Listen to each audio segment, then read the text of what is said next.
Hey y'all, I'm back.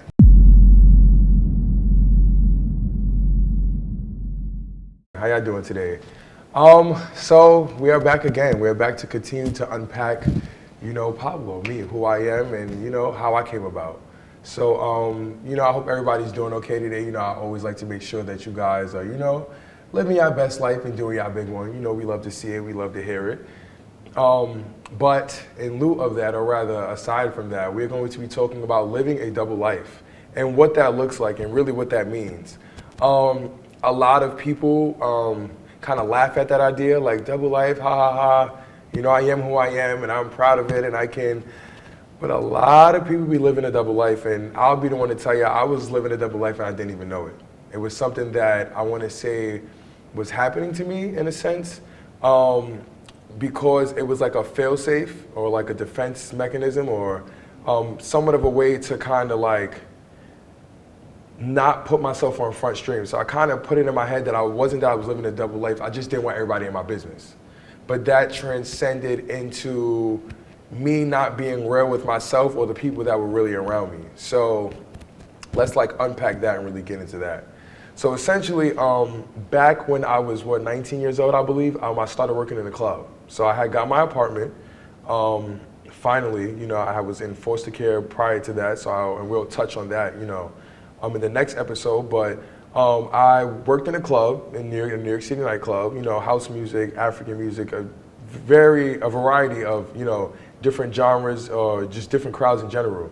So, I was a host. My job was to, maintain the party, make sure that everybody was having a good time. If anything happened, it would kind of be my job to kind of like, fix it before it got to the manager and make sure everybody was having fun. My job was to make sure that everything stayed on the course, essentially. And to contact whoever needed to be contacted when and if there was an issue. So in doing that, I was in the club all the time, working doubles. And being in New York City, especially if anybody is in New York City nightlife, you see everything.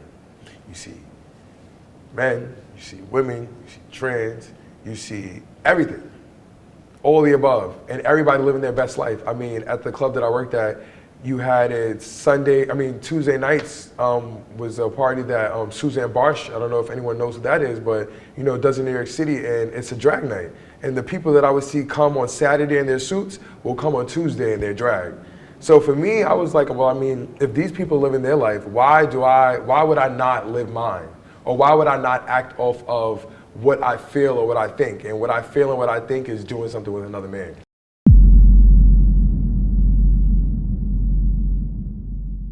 I lived on my own, so I felt like I didn't have to respond to anybody. So it was just weird. It's this weird space that I was in. I was 20, I'm 19, 20, it was very, what the fuck? Like, what is really happening? Finally, I told my friend, like, what I was experiencing because the dude I was dealing with, toxic.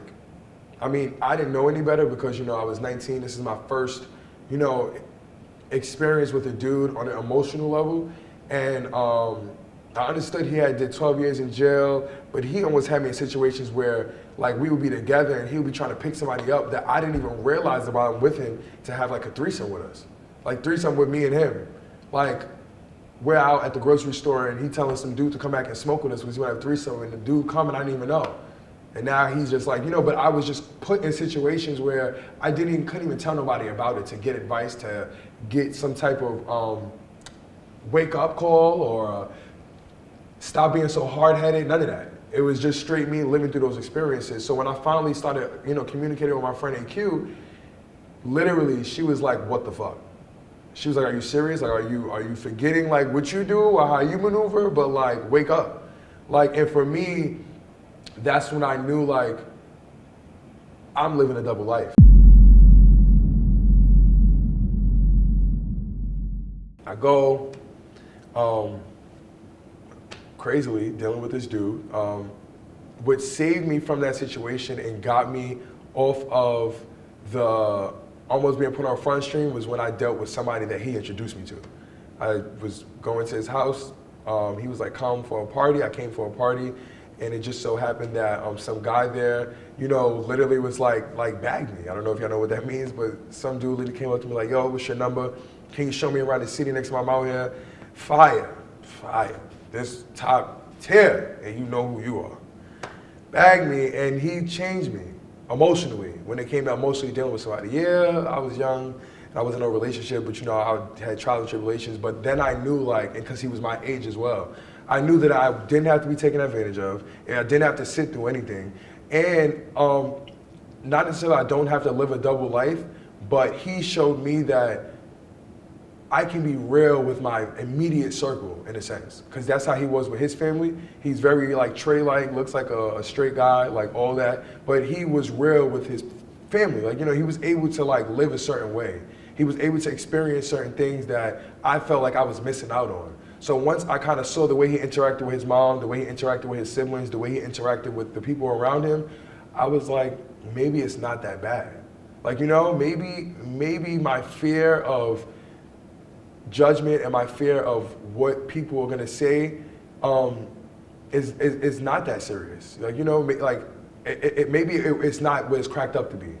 So I kind of slowly but surely kind of started getting into like, not telling my mom or not telling people, but like living my best life. I dyed my hair blonde, and I was doing whatever I was a model. I was doing half naked pictures, and my justification behind it was I can do whatever I want. I'm a model, but for myself, that was something for me. Slowly but surely, kind of like getting out of this shell and blooming, blossoming, like really taking ownership of what I'm doing and who I am. And that's what kind of when it came time for when I was on the social media platform, which you spoke about before, it was easy for me to kind of like be on there and do what I do, although I got exposed from there because I still like wasn't out. I was acting and saying whatever, but I wasn't out to my family. But it still helped me feel more comfortable to be myself, to really understand that if somebody's gonna fuck with you, they're gonna deal with you because of you. They're not gonna deal with you because of what someone else thinks or because of another opinion. Like, that's not. They're gonna deal with you because of who you are as a person, inside and out. And if I was able to do that with people that I just met, I know I would be able to do that with my mom and my dad. But I still had that reserve there.